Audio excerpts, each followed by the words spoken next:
or through the officers subordinate to him. So Article 53 had vested the executive power of the Union in the hands of the President, and the President can exercise it either personally or through the officers who are subordinate to him.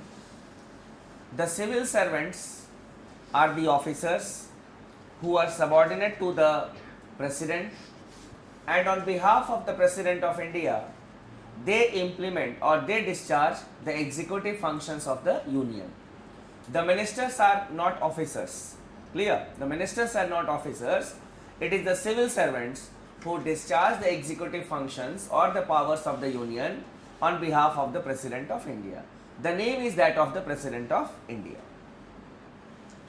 With these introductory remarks, we start our discussion on the President of India.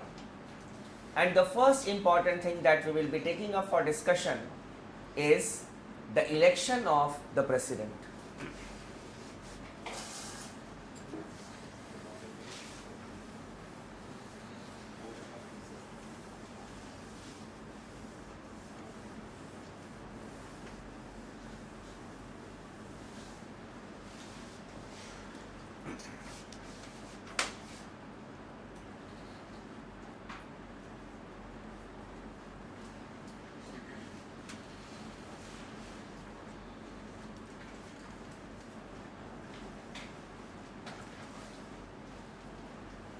There are some constitutional provisions which deal with the election of the President.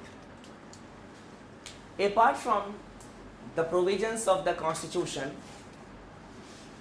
we have a law made by the Parliament also that also deals with the election of the President.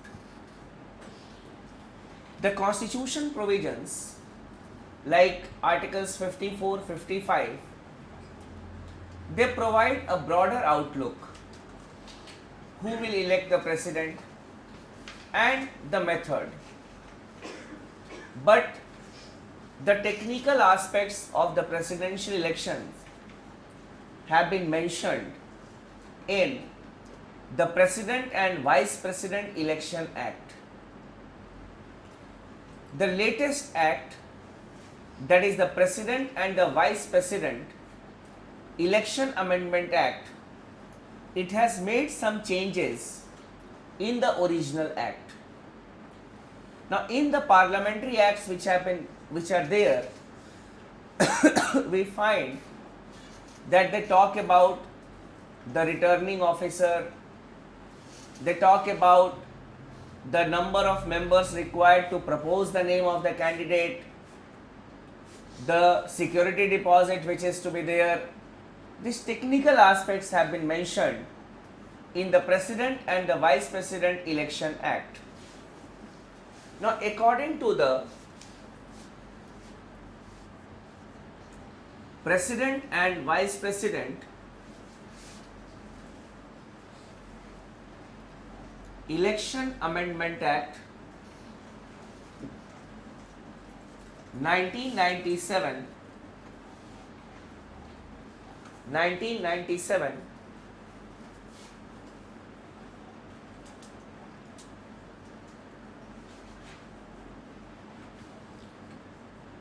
the security deposit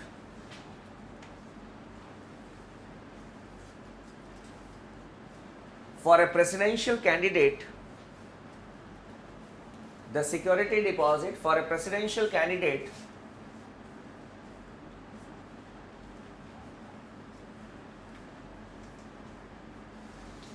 has been fixed to rupees 15,000.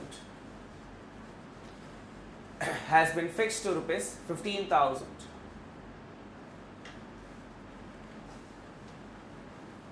Security deposit means a person will have to get 1/6 of the valid votes, otherwise this money will be forfeited. Clear? This money will be forfeited. This money will not be returned. Secondly, The presidential candidate has to be proposed by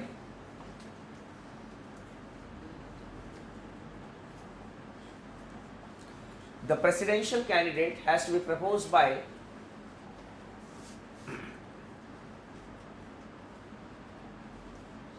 fifty electors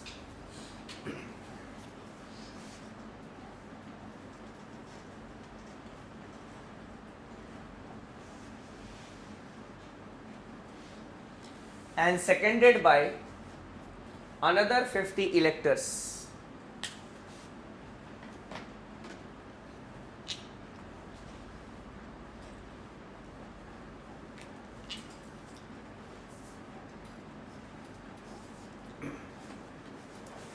Here we have used two terms, one proposer and the second is seconding, proposal and seconding.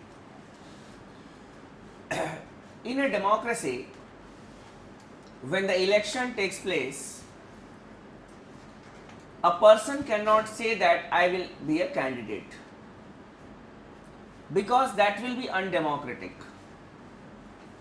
For example, if I say that I need a class representative in this class, then one of you will stand up and say, sir, I will be the candidate. I will be the candidate. Basically, to accept it will be undemocratic. We need to know that this person is supported by some people or not. Now the democratic method is, if I say that I need a class representative, one of you will stand up and say, sir, I propose his name or her name to be our class representative or to be a candidate. It is also not democratic if I accept it. Who are you to propose the name? Then some other student will stand up and say, sir, I agree to the name proposed by him. It is more democratic. A name has been proposed and it has been agreed upon by another person. Then the person will feel, okay, I am being supported by some. This person is being supported by someone. It is not autocracy. It is not dictatorship. Okay, I will be the candidate. People are saying that, okay, you contest. That is why I am contesting. It is a more democratic method. That is why in every elections, you may have seen the column for proposer and seconder. Even for your hostel elections also. Even for your hostel elections also. The college elections also. The university elections also. You will find the column for the proposer and the seconder. No doubt the number fluctuates from, we can say, position to position as per the decision of the institution. In the presidential elections, the name of a candidate has to be proposed by 50 electors. And another 50 electors, not the same. Electors means those who will be taking part in the elections. They are electors. So they will be seconding the name, another 50. For example, if this is our nomination paper,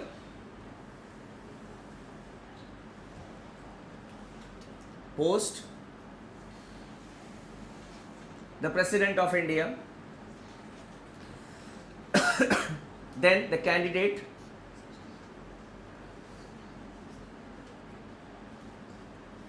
then proposers, 1 to 50, seconders 1 to 50. Here other details are also there, name, serial number in the electoral list and signature. This is to verify that whether the person is an elector or not. There is serial number in the electoral list. So when the scrutiny takes place of the nomination paper, these things are also scrutinized. That whether the person who has proposed the name is a voter in that particular election or not. So you say 50 proposers and 50 seconders. At the time of the presidential election, the president must be supported by at least 100 electors. Now, this was not the law earlier. It was a more flexible one. 5 or 10 persons used to propose the name and the same number used to second it. The security deposit was also not 15,000. So, before 1997, we used to see that many non-serious candidates also used to contest the president's election. You can request 5 or 10 of the elected MPs or elected MLAs to please propose my name. You can give a party, you can give some gifts also, and they will propose your name. So, what we used to say, large number of candidates and even during the elections, they were not voted upon by the persons who had proposed them or even seconded them. There was a person in Indian politics whose name is there in the Guinness Book of World Records. His name is Mr. Dharti Pakad and he belonged to the state of Bihar. Mr. Dharti Pakad's name is there in the Guinness Book of World Records for contesting the maximum number of elections. He contested all the elections during his lifetime. The election of the member of the village panchayat, the mukhiya, the panchayat samiti, municipalities, Vidhan Parishad, Vidhan Sabha, Lok Sabha, Rajya Sabha, Vice President, President. And not only once, whenever the elections used to take place, he used to contest the elections. And that is why his name is there in the Guinness Book of World Records for contesting the maximum number of elections unsuccessfully. To stop such Dharti Pakads from contesting the president's election, and to maintain the sanctity of the office, the rule has been made strict. That is, you'll have to be proposed by at least 50 electors and seconded by at least 50 electors at the time of elections. So, a non-serious candidate cannot contest the president's election. That was the basic idea. Now, when we talk about the officer who conducts the election, basically the overall election is conducted by the Election Commission of India, and the Election Commission of India appoints a returning officer, and the Secretary General of Lok Sabha and the Rajya Sabha are the returning officers of the president's election in rotation. You may write it. The returning officer of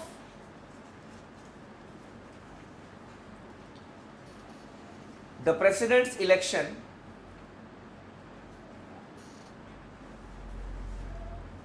is the Secretary General of Lok Sabha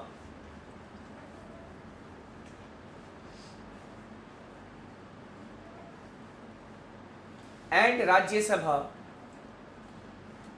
in rotation.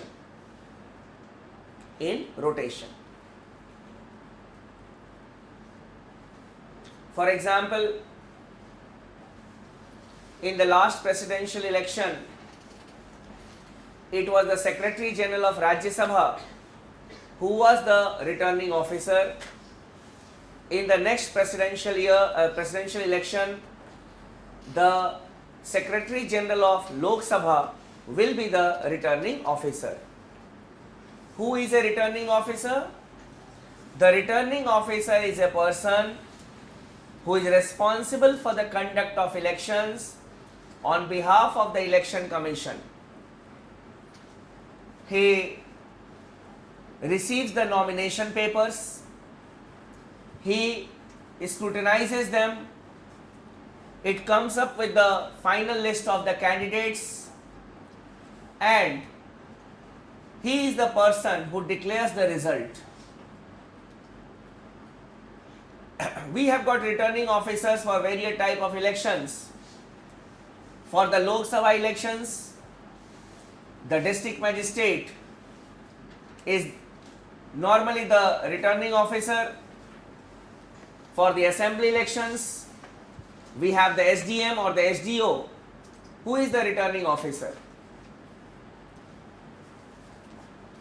So these are some of the technical things that we needed to know in the election of the president. Now coming to the next part of our discussion, who elects the president?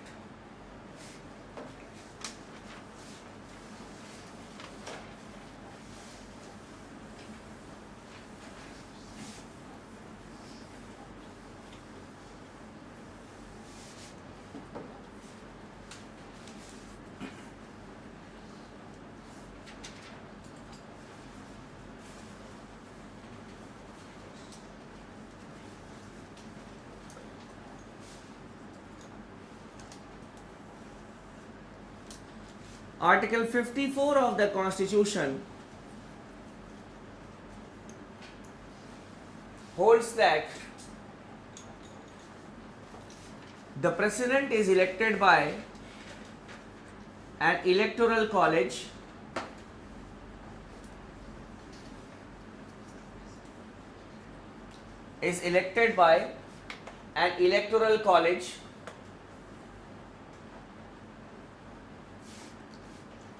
consisting of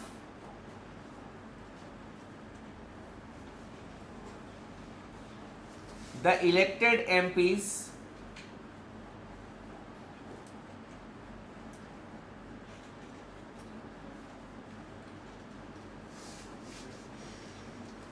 and elected MLAs.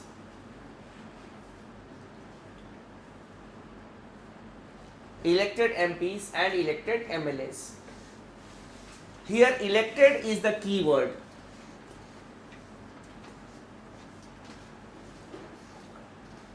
There are certain members who are nominated in the Rajya Sabha, Lok Sabha and also in the Vidhan Sabha. They will not be taking part in the election of the president.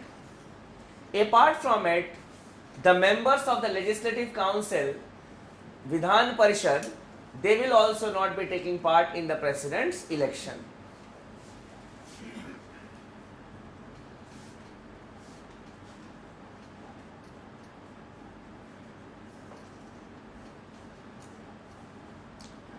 They are not there in the electoral college. Clear? The key word here is elected MPs and elected MLAs. It is not MPs and MLAs. It is the elected MPs and elected MLAs. Now, coming to some technical aspects here within this article, you can write as note.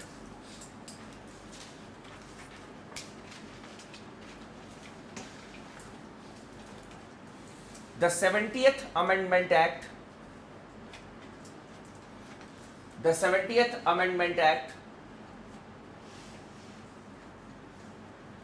1992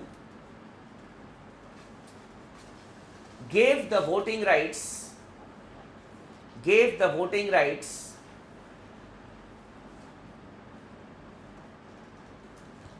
the MLAs of Delhi and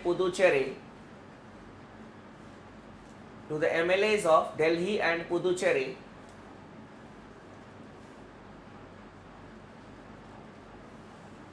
in the president's election. In the president's election.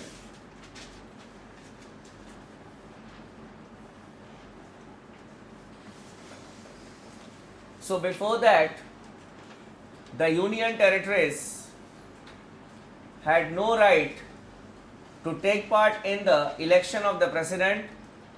It was in 1992 that the voting rights was given to the union territories to take part in the president's election. And for the first time, the union territories took part in the president's election was in 1997, because after this act came into force, it was in 1997 that the president's election had taken place. Now coming to how the president is elected, the process.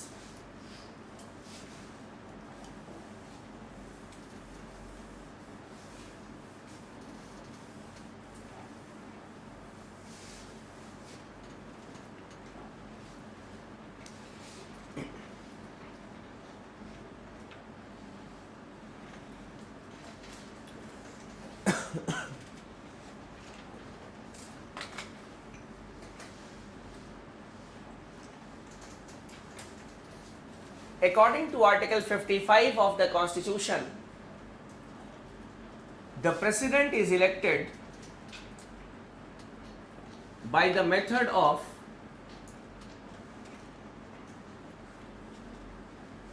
proportional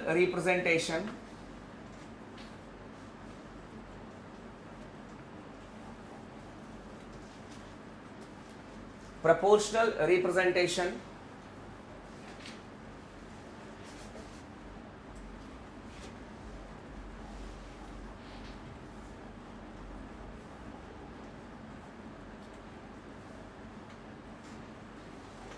with single transferable vote system. With single transferable vote system.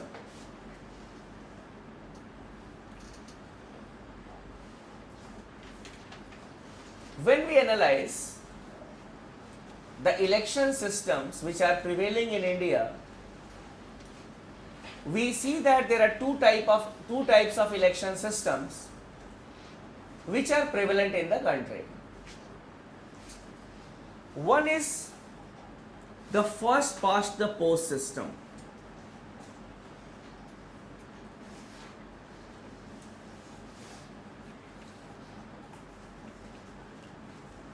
The first past the post system.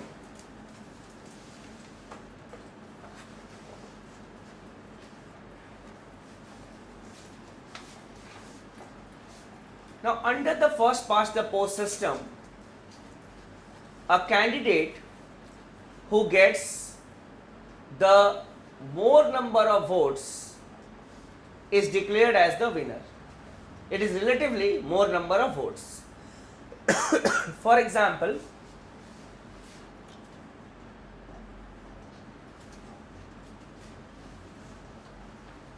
if we have A, B, C, D and E, they are the candidates contesting an election. A gets 2010 votes, B gets 1800 votes,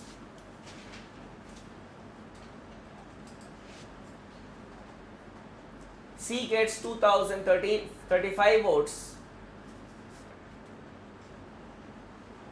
D 1900 and E gets 800 votes. Now, according to the first past the post system, C will be the winner because C has got relatively more number of votes than the other candidates. This method is followed in India for the election of the Lok Sabha members, Vidhan Sabha and the Panchayat, Gram Panchayat members. That is the first past the post system. Here, if a candidate gets even one vote more than the others, he is declared as the winner. The positive aspect of this system is that it is easier to understand. In a country like India, obviously it is very easy. You go and just push the button before the name of one candidate and your work is done. And this is simple and the people can understand it. But the major problem in this system is that the candidate who is the winner is not supported by the majority. He has no majority support. You see, the majority may be against him also.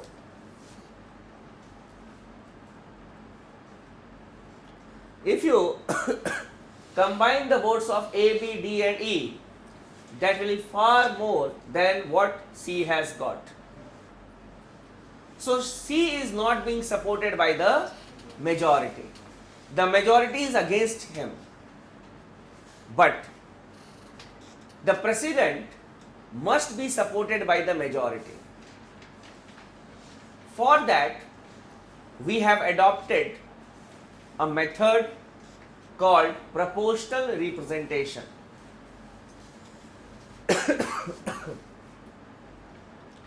Under the proportional representation system, the candidate has to get a quota of votes in order to get elected. Quota means a minimum number of votes in order to get elected. The quota is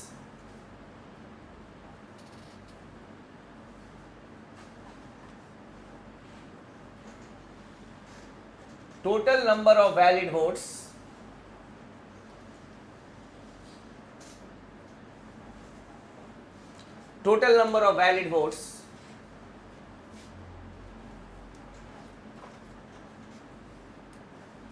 divided by 2 plus 1.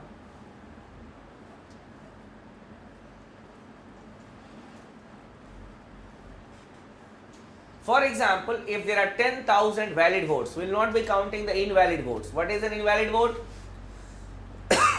A person will come and he will not vote for anyone. That is an invalid vote. That will not be counted. Suppose there are 10,000 valid votes. The quota required will be 10,000 divided by 2 plus 1.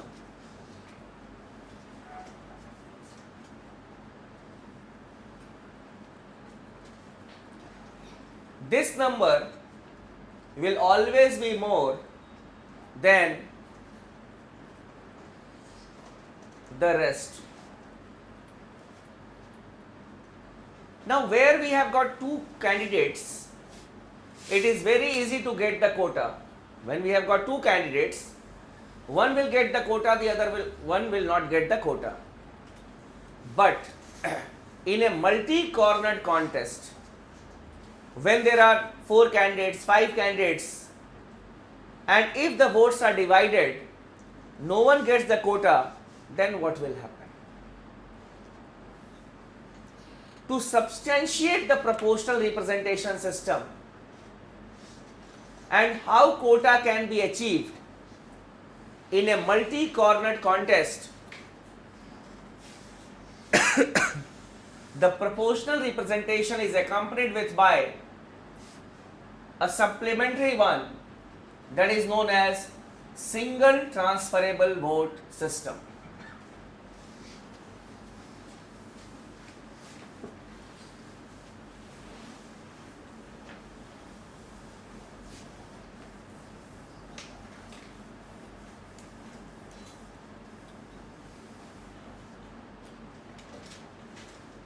Single transferable vote system. It will not be asked in the examination, but yes, for your clarification,